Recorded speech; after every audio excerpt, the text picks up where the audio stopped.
Good morning, everyone. Welcome. Welcome back to my humble channel, Mystic Watch. Today is Sunday afternoon. It's probably morning when I'm recording this. It actually is morning when I'm recording this, but you know we're lazy and we don't upload videos on time. So, today's video is gonna be on gems. Not getting gems, but how to spend your gems. We're going back to a couple of informational videos that people have suggested, and you know that's what we're here for. We got the nice monotone voice that will put you to sleep, and we're just gonna talk to you and tell you what to do with your account, okay? Because I am Dictator Mystic Watch, and what I say goes. If I ask nicely, please do what I say, okay? Please? Okay, but besides that, today's video is going to be explaining how to spend your gems, because to the average player, it might be like, hey, don't you just use it on summoning and that's it? No. Gems do a lot more things in this game. And we get more gems than other games, or we get more premium currency than other games because our premium currency goes further, right? We need it for more things than the average game. That being said, before we transition into the video, we're going to have to give it over to the homie, Sellout Watch, because he's got to plug in some things. Sellout Watch here. Okay, we're here to plug in some things. Discord, almost at 2,000 members. Not really, but go join it. YouTube, almost at 50k subs. Not really, but go hit that subscribe button. Twitch. I don't know what number I got for Twitch. I think we just passed 2,000 followers, and I've been streaming on Twitch Monday, Wednesday, Friday. Monday around 9 p.m. or 9:30 p.m. EST. And that's because of when the patch notes go live. So if you guys want to watch the podcast on Monday, I know I uploaded it a little bit late this week, but I'll try to get it up within 2 days of me recording it or being live. So podcast is on Monday, then Wednesday and Friday are just average streams where I just stream Grand Cross. It's been pretty fun. I've been doing it for the last 2 weeks. You should definitely come by and check it out. And then of course the last thing is BlueStacks. If you guys want to play the game on PC like I do, just like this, then of course I highly recommend using BlueStacks. And the other thing is, I know people have been mentioning to me that like, hey, you know, I want to play the game on landscape.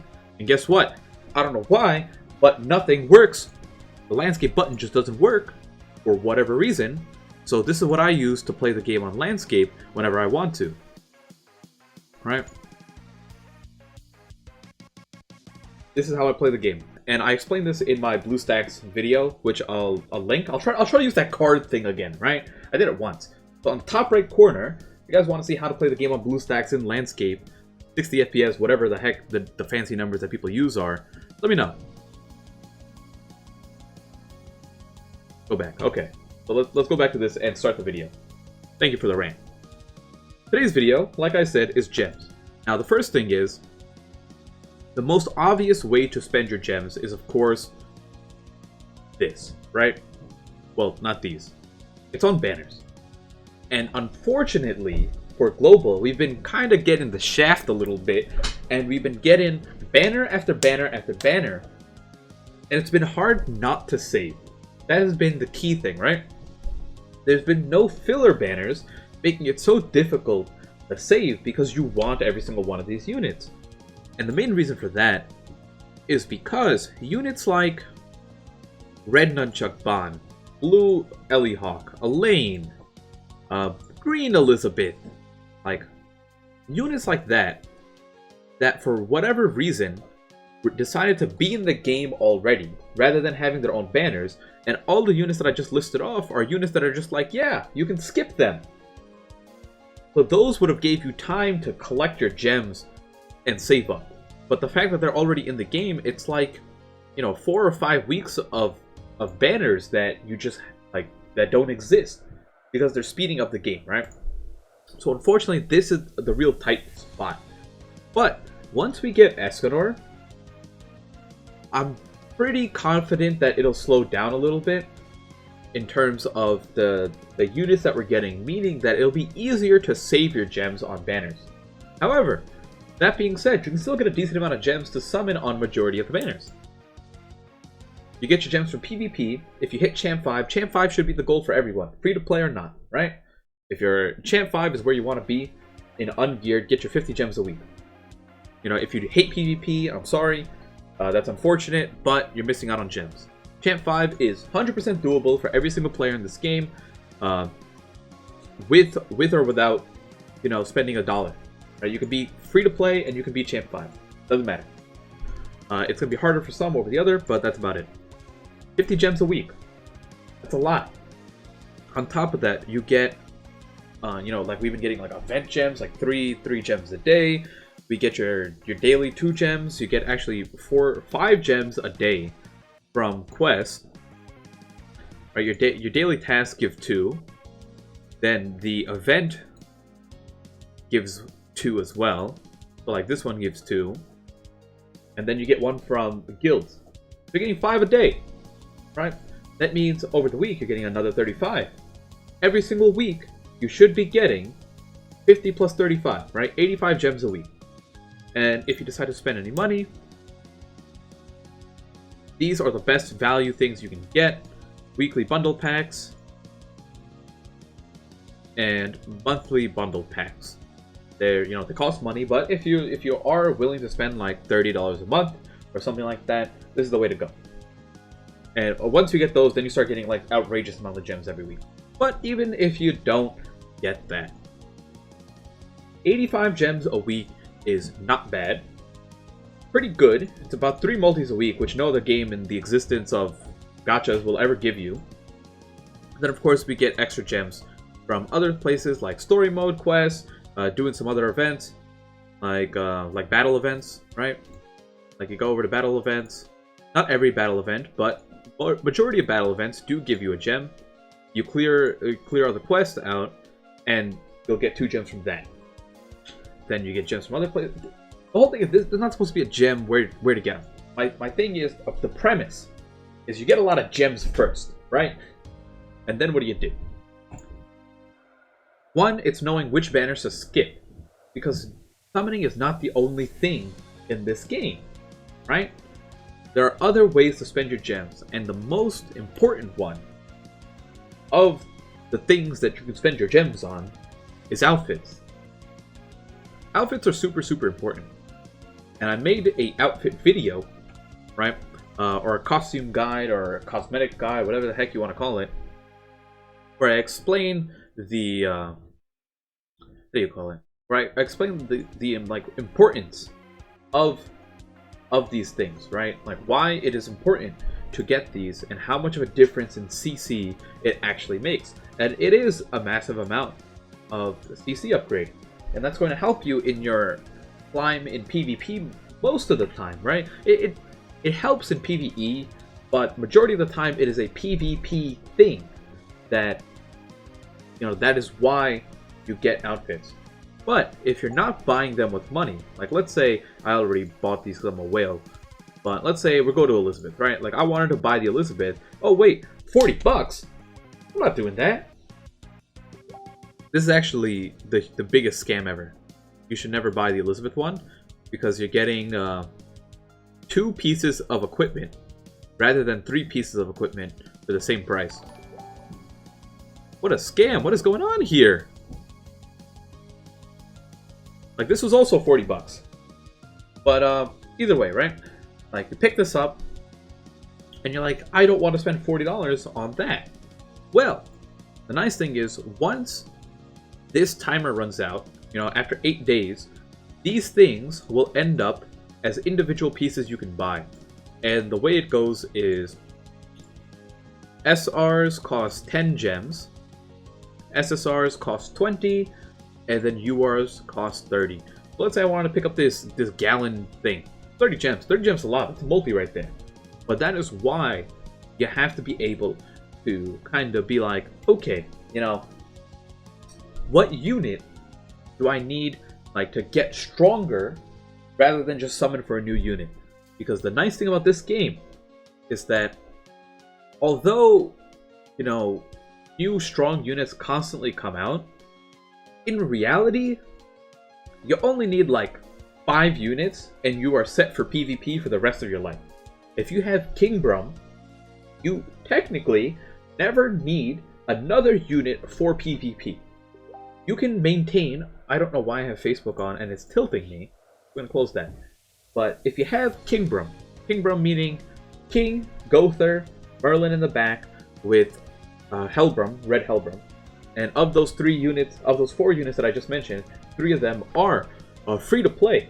Merlin's a coin shop unit, Gother's a coin shop unit, and King is a genuine free to play character. Red Hellbrum's the only one you needed to summon for, which I'm 900 gems deep and don't have.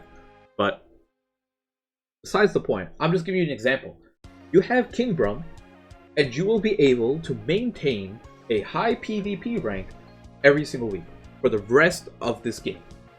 And I kind of proved that on my King Brum video that I did, where I took King Brum onto JP, which is 9 months ahead. So think about it, 9 months of new characters. And I got like a 90% win rate with King Brum. You know, it's like, you don't need to summon on every single banner. But you do need to invest in units, and that is where the key thing comes. And I'll make a video on which units to buy outfits for. But the main thing is the sins, right? For the most part, all the sins require decent outfits, besides Meliodas. King, you want outfits on him. Merlin, Gother. King, Merlin, Gother for now. Don't need Bond. Don't need Bond. We'll just say King, Merlin, Gother. Diane, not as much. You can get her outfits for Ultimate Rush. Ultimate Rush will always be good, but Ultimate Rush requires you to invest dupes over time of Diane and King, and that gets quite costly, whereas just King is doable. But King, Gother, Merlin for sure, and then Escanor when he comes out. So it's like, there are certain units that you need stronger because you're going to use them a lot. And that is why you want to spend gems on these people. Now, what I recommend if you are free to play, I think the easiest way to go about it is pick up SSR equipment. UR equipment is the best, right? But it gets quite costly if you're spending 90 gems per set on a person.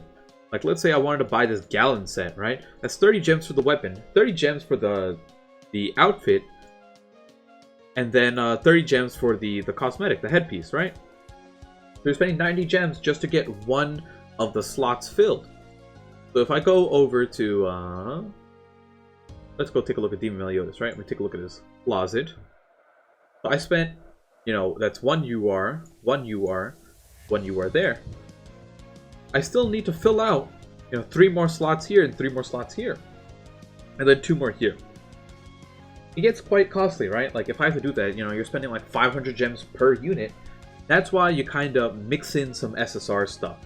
Now, the other thing is you don't have to spend every single piece on gems because you can get stuff from other locations, right? These SSR ones, you know, you can get, there's an SR one, there's an SSR one, and there's a UR one that you can pick up from the PvP shop. That doesn't cost gems. So you can kind of fill in the gaps a little bit, and you don't have to get every single unit to max 5 slots. It's just giving you guys awareness that, yes, this is an important thing, and you would want to check out my cosmetic video to get a better understanding of that. Now, besides cosmetics, where do you actually spend your gems? This is a little bit trickier, because it depends on how much PvP you actually do. And the reason for that is we're going to go and take a look at, yeah, well, we're taking a look at this, right? It is who has good gear on? You? No? You? Okay, whatever. It is SSR gear, right? Rerolling the substats for SSR gear costs either gems or anvils. Now, ideally, you never want to spend a single gem in your life rerolling substats. But if you don't do that, it's hard to get anvils, right? And where do you get anvils from? Currently, there are 3 locations for anvils. One is equipment drop. Ah, it crashed, but we're back. Okay, So, first place is you get Anvils from here. You can see here you got a 5% rate, and you do, you know, I don't know. We'll do this just to show you, right? We do like a multi. Do another one. There we go. There's an anvil. Let's go. So, these, like here is kind of going to be your secondary source of anvils. This is not really a primary method of getting it. Later on in the game, where we are going to have like hundreds of millions of gold. At that point, this becomes a primary method of getting anvils. But until then, this is like a secondary method that, you know, it's like you use like 10 million gold on it. Like, oh, I got like 100 anvils, right? So I don't know the exact ratios. It's been a while since I actually paid attention to how many anvils I got from there. But that's pretty much how it goes, right? It's a source of anvils. Now, the other sources are, and these are going to be your main sources. Every single week, as long as you are in a guild, and it doesn't matter what guild you are in, this has nothing to do with the rest of your guild. This is your individual scoring. You go here, and if you see down here, you have a kind of like a bar experience point, not experience point, but like a, whatever you call, a point gauge. And individual scoring on Guild Boss is what increases this. So to get the maximum rewards, currently, you need 1,200 points collectively between the two difficulties. This will give you 50 anvils. 50 anvils is the reward you get for 1,200 points, and once we get Extreme added in, a third difficulty, if you can get up to 2,200 points, it's somewhere earlier in there. 2,200 points is not this specific reward, but 2,200 points is the maximum rewards points you need to get all the rewards. But if you can get that, you can get another 50 anvils. Currently, you can only get 50 as long as you get 1,200 points, but they will add another 50 in the future. You'll be able to get 100 anvils a week from Guild Boss, and like I said, this has no relevance to the guild you are in. Doing Guild Boss and getting 1,200 points is all on the individual person. If you guys are not sure how to get 1,200 points, I have a couple of videos on Guild Boss. Just Google, I don't know, maybe I'll use the card thing again. But that's getting too complicated for me, too many cards, okay? But I definitely have a video on Guild Boss where I explain how to get, you know, a decent score. And I show you the run itself, right? I show you the exact run, I show you the turns you need to take. I'm pretty sure it's like the Jericho 2 million crit video I did. Besides that, there's one more method of getting anvils. And this is technically the best way of getting anvils, right? Going over to PvP. And unfortunately for people who do not like PvP, this is kind of rough. And this is going to be geared PvP, right? We were talking about elite PvP. Click on the button.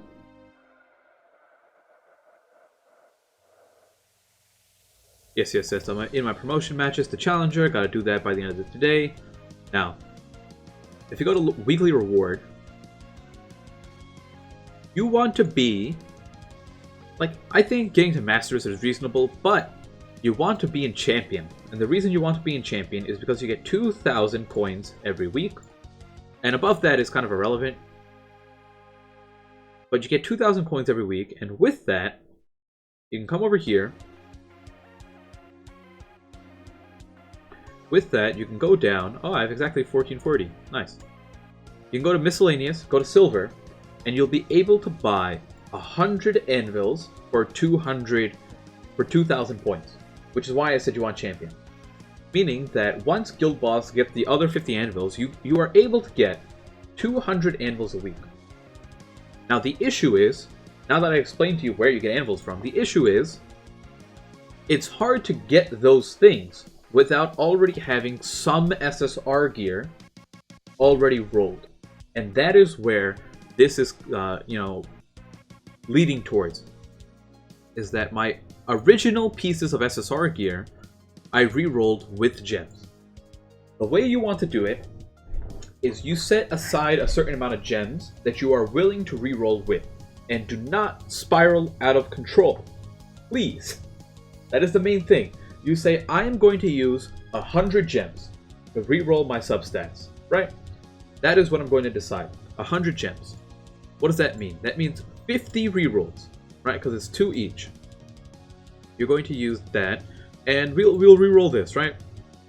So you're just gonna go, and you're like, I'm gonna reroll this until I get whatever number I want. Boom. Done. Done. 2 gems. Easy. Just like that. Just like that. All you needed to do. Right? Doesn't get easier than that. No. But sometimes you get lucky, you get on your first try. Other times, I spend, like 100 gems on one single substat, and that's how outrageous it gets. I wouldn't say 100 gems on one substat, but maybe like 50 gems on one substat. And sometimes it gets tilting. But the main thing is, whatever you decide, you pick a certain amount of gems. I like to do it where it's like, I usually have like an upgrade day, and you're like, okay, today is upgrade day. I will spend 100 gems, and I think 100 is reasonable, and try to upgrade the most I can. And what you're trying to do is, when you're upgrading your gear, for example, let's go over to Gother, right?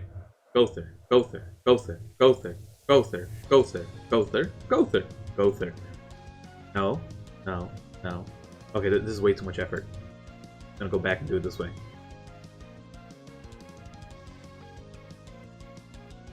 I went the wrong direction. Okay.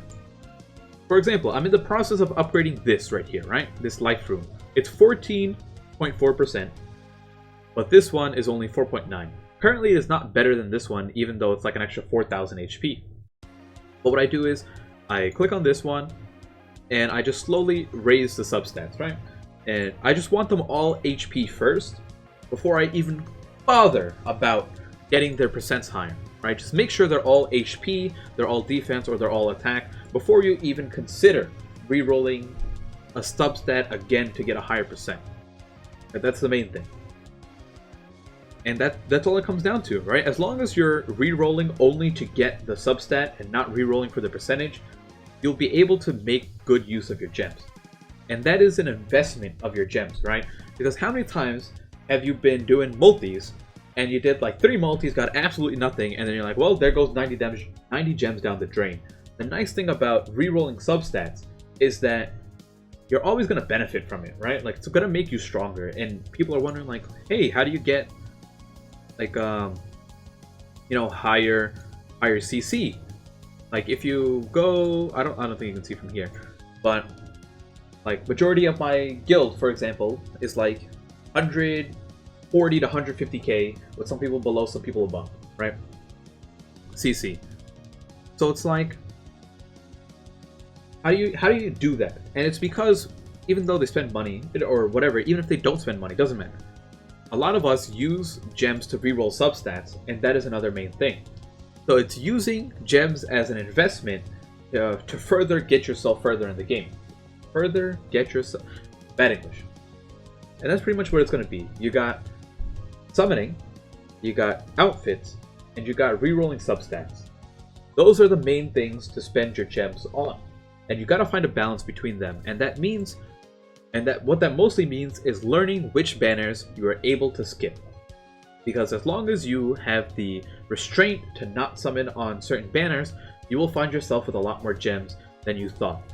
But that also means doing things like PvP and making sure you don't miss out on a single daily gem that you can. And that's going to be it for now. Hopefully that explained a little bit of how to invest your gems. I'm going to be making further videos on specifically for outfits, on who to invest outfits into, because that is closely related to this. But besides that, I hope this video helps you guys out on how to spend your gems. And until next time, see you later. Peace out.